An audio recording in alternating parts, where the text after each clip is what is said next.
पैनखंडा, दसोली, बधान, देवलगढ़, नागपुर, चांदपुर, चौंदकोट, भारासिव, गंगा सल्याण, तल्ला सल्याण, मंडला सल्याण, भाबर। जी हाँ दोस्तों, हम बात कर रहे हैं हमारे ब्रिटिश गढ़वाल के 12 परगनों की। आपको पता है भारत की आज़ादी से पहले पूरे भारत के ऊपर ब्रिटिश का शासन का कब्जा था। इसी तरीके से हमारे जो कुमाऊं और गढ़वाल के ऊपर भी ब्रिटिश शासन राज किया करता था उस समय जब भारत आज़ाद नहीं हुआ था।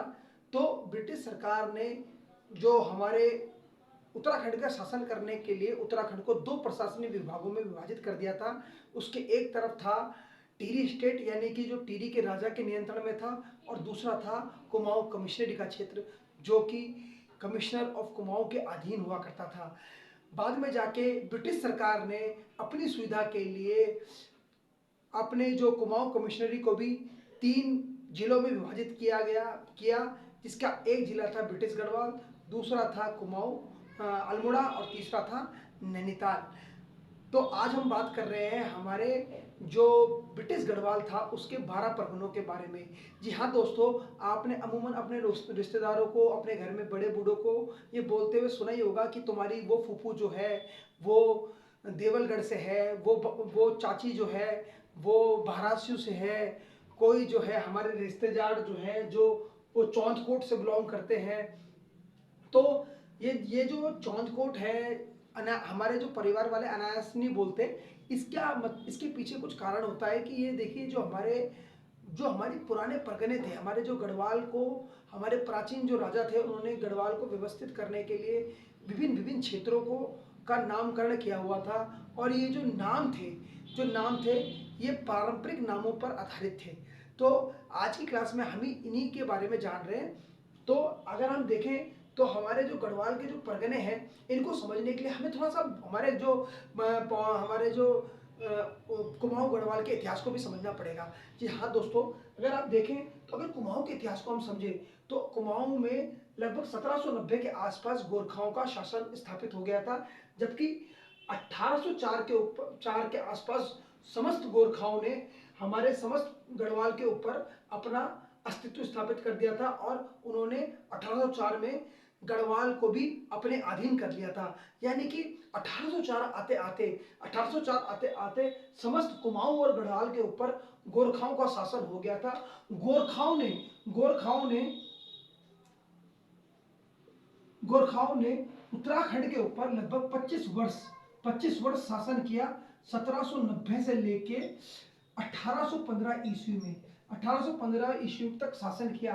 परंतु जो सबसे ज्यादा दुखद था वो था टिहरी के जो राजा थे, हमारे टिहरी के राजा। अब मैं इनको टिहरी के राजा ना बोल के हम इनको गढ़वाल के राजा बोले तो ज्यादा अच्छा रहेगा। जो हमारे गढ़वाल के जो राजा थे, गढ़वाल के जो राजा थे, राजा सुदर्शन शाह जी, सॉरी प्रदुमन शाह, ये 1804 में जो है खुरबुड़ा की लड़ाई, खुरबुड़ा युद्ध जगह खुरबुड़ा जो है देहरादून में है, खुरबुड़ा के युद्ध में जो हार गए थे और वीर गति को प्राप्त हुए, और गोरखाओं ने जो है 1804 के आसपास जो है गोरखाओं से युद्ध में ये मारे गए थे देहरादून के आसपास। और इसके बाद जो है इनके जो पुत्र थे सुदर्शन शाह,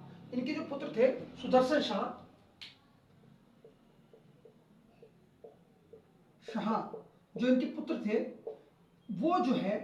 वो है निष्कासन में लगभग हरिद्वार के आसपास रहते थे, और ये सपना देखा करते थे कि वो किसी ना किसी दिन जो है अपने गढ़वाल को जो है गोरखाओं से मुक्त कराएंगे। और उनको मौका मिला। लगभग 1815 के आसपास उन्होंने जो है ब्रिटिश गवर्नमेंट के साथ ट्रीटी की, और उन्होंने बोला कि भाई अगर आप हमें टिहरी का राज, हमको जो है हमारा जो गढ़वाल का राज वापस दिलवा देंगे तो उसके बदले भी हम आपको कुछ इनाम देंगे। तो ब्रिटिशों को तो एक बहाना चाहिए था। उन्होंने क्या करा कि जो है गोरखाओं के ऊपर चढ़ाई कर दी, और गोरखाओं को जो ब्रिटिश गोरखा वार था, ब्रिटिश गोर गोरखा युद्ध जो 1815 में लड़ा गया था, इसमें जो है इन्होंने गोरखाओं को, ब्रिटिश लोगों ने गोरखाओं को हरा दिया और जो है गढ़वाल के ऊपर, गढ़वाल और कुमाऊं के ऊपर जो है गोरखा शासन को समाप्त कर दिया। और अब गढ़वाल और कुमाऊं के ऊपर जो है एक नई शासन व्यवस्था लागू होने वाली थी। वो कब से? 1815। तो आपको 1815 का जो समय है भूलना नहीं है दोस्तों। 1815, 1790, 1804 और 1815 बड़े ही महत्वपूर्ण डेट है हमारे उत्तराखंड के इतिहास में। तो 1815 में क्या हुआ? जब 1815 में अंग्रेजों ने गोरखाओं को हरा दिया और उनको नेपाल जाने के लिए मजबूर कर दिया। उसके बाद क्या हुआ? तो जो अंग्रेजों ने जो है सुदर्शन शाह से युद्ध की क्षतिपूर्ति मांगी और उन्होंने बोला कि हमें भैया युद्ध की क्षतिपूर्ति के रूप में आप कितना रुपए दो। सुदर्शन शाह से अंग्रेजों ने सुदर्शन शाह से 5 लाख रुपए मांग दिए। 5 लाख। अब आप बताओ उस समय 5 लाख रुपए कोई दे सकता था? इतनी बड़ी रकम है 1815 के आसपास। तो सुदर्शन साहब दे ना सके उस 5 लाख रुपए की रकम को, वो चुका ना सके। तो अंग्रेजों ने बोला चलो ठीक है भैया, अगर आप 5 लाख की रकम आप हमें दे नहीं सकते तो ऐसा करते हैं कि जो आपका जो गढ़वाल प्रांत है, जो गढ़वाल है उसको हम विभाजित कर देते हैं, क्योंकि कुमाऊं तो हमारा पहले से अपना ही है। कुमाऊं के तो आप राजा नहीं हो, आप तो राजा गढ़वाल के राजा थे। तो अब ऐसा करते हैं, आपको अपने राज्य में से कुछ हिस्सा हमको देना पड़ेगा। तो उन्होंने बोला भैया चलो ठीक है, हम दे देते हैं अपना हिस्सा। तो उन्होंने बोला विभाजन की रेखा क्या होगी? विभाजन की रेखा, तो सुदर्शन शाह को अंग्रेजों ने बोला कि विभाजन की रेखा जो है वो होगी नदी। और नदी कौन कौन सी नदी होगी? देखिए, एक है रुद्रप्रयाग में बहने वाली हमारी मंदाकिनी नदी, जो कि केदारनाथ पर्वतों के नीचे से निकलती है, केदारनाथ मंदाकिनी नदी। उसके बाद वो आगे जाती है, रुद्रप्रयाग में मिलती है। रुद्रप्रयाग के बाद जो है अलकनंदा नदी और देवप्रयाग के बाद जो है गंगा नदी। तो यानी कि मंदाकिनी नदी रुद्रप्रयाग तक, रुद्रप्रयाग से देवप्रयाग तक अलकनंदा नदी, और देवप्रयाग से लेकर लक्ष्मण झूला तक जो है गंगा नदी जो है ब्रिटिश गढ़वाल और टिहरी के राजा के बीच में क्या होगी? विभाजन रेखा होगी। तो यानी कि अब जो है हमारा जो उत्तराखंड है, वो उत्तराखंड जो है कितने भागों में बट गया? हमारा जो उत्तराखंड है 3 भागों में बट गया। एक तरफ था टिहरी राज्य जो कि सुदर्शन शाह के अधीन था। इसके अंतर्गत उत्तरकाशी और हमारा टिहरी जिला आता था। परंतु देहरादून और जो जौनसार, देहरादून और देहरादून का चक्राता जो पर्वत वाला इलाका है, उसके बारे में कोई मेंशन नहीं था उस ट्रीटी में। तो जो देहरादून जो है सहारनपुर का हिस्सा बना दिया गया था। तो राजा टिहरी का जो राजा थे, उनके पास बस एक छोटा सा टुकड़ा रह गया था, टिहरी जिला और उत्तरकाशी जिला। जबकि मंदाकिनी, अलकनंदा और गंगा नदी के जो पूर्वी इलाका था, जो जिसके अंतर्गत समस्त चमोली, गढ़वाल और हमारे पवित्र मंदिर बद्रीनाथ, केदारनाथ, नंदा देवी पर्वत, ये सभी उसके अंतर्गत आते थे। ये सब ब्रिटिश लोगों के अधीन हो गया था। तो इसी ब्रिटिश गढ़वाल के ये जो सेक्शन था गढ़वाल चमोली का, ये मानचित्र लगाने का मेरा उद्देश्य है कि आपको जल्दी से समझ में आ जाए। ये गढ़वाल और चमोली का जो इलाका था, और इसके अंदर कुछ पार्ट जो है हमारा जो है रुद्रप्रयाग का भी था, इसी क्षेत्र को पहले 11 परगनों में विभाजित किया गया। तो पहले 11 परगनों में विभाजित किया गया, और ये विभाजित करने का जो कार्य था सबसे पहले किसके द्वारा किया गया? विभाजित करने का जो कार्य था सबसे पहले किया गया जॉर्ज टेलर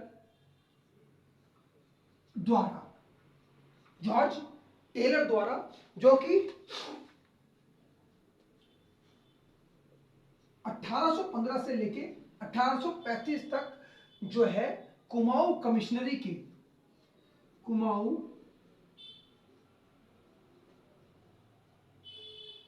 कमिश्नरी के जो थे कमिश्नर थे, क्या थे, कुमाऊं कमिश्नरी के ये क्या थे, कमिश्नर थे। इन्होंने 1821 में 1821 में जो बंदोबस्त करवाया उसके तहत इन्होंने भाबर को छोड़ के, केवल भाबर को छोड़ के जो है हमारे जो है गढ़वाल को, जो पूर्वी गढ़वाल था, पूर्वी गढ़वाल को जो है 11 परगनों में बांट दिया। और वो 11 परगनों के नाम आप यहाँ पढ़ सकते हो, पैनखंडा, बदान, तसोली, देवलगढ़, नागपुर, चौंदकोट, चांदपुर और बारासिव, गंगा सल्याण, तल्ला सल्याण, मल्ला सल्याण, इनको जो है इन्होंने बांट दिया। इन्होंने क्या करा, परंतु ऐसा तो नहीं था कि जो ये 11 परगने थे इनका नामकरण अंग्रेजों ने किया था। हाँ, आपको ध्यान रखना है 1821 से जो पहले था, जो व्यवस्था थी जिसको गोरखा भी मानते थे, वो थी पवार कालीन परगनों की व्यवस्था, वो थी पवार राजाओं के परगनों की व्यवस्था, वो थी पवार राज्य के परगने। तो पवार राज्य में कितने परगने हुआ करते थे, 17 परगने हुआ करते थे। पवार राज्य में 17 परगने थे। पवार राज्य में जो कितने परगने थे, 17 परगने थे। इन 17 परगनों में से कुछ परगनों को अंग्रेजों ने खत्म कर दिया और उन 17 परगनों को खत्म करने के बाद इन्होंने 11 परगने बनाए, जिनको उन्होंने ब्रिटिश गढ़वाल का नाम दिया। और जो पवारकालीन जो 17 परगने खत्म किए गए थे उनके नाम क्या क्या थे, देखिए उनमें सबसे पहला था अजमेर, अजमेर परगना, ये गंगा सल्याण के अंदर आता है अजमेर। दूसरा था उदयपुर, उदयपुर। तीसरा था शीला, शीला। चौथा था धनपुर। पांचवा था चोपड़ा कोट, पांचवा था चोपड़ा कोट। छठा था कतली। सातवां था लोहाब। आठवां था खटली, खटली। और नौवां था परखंडी,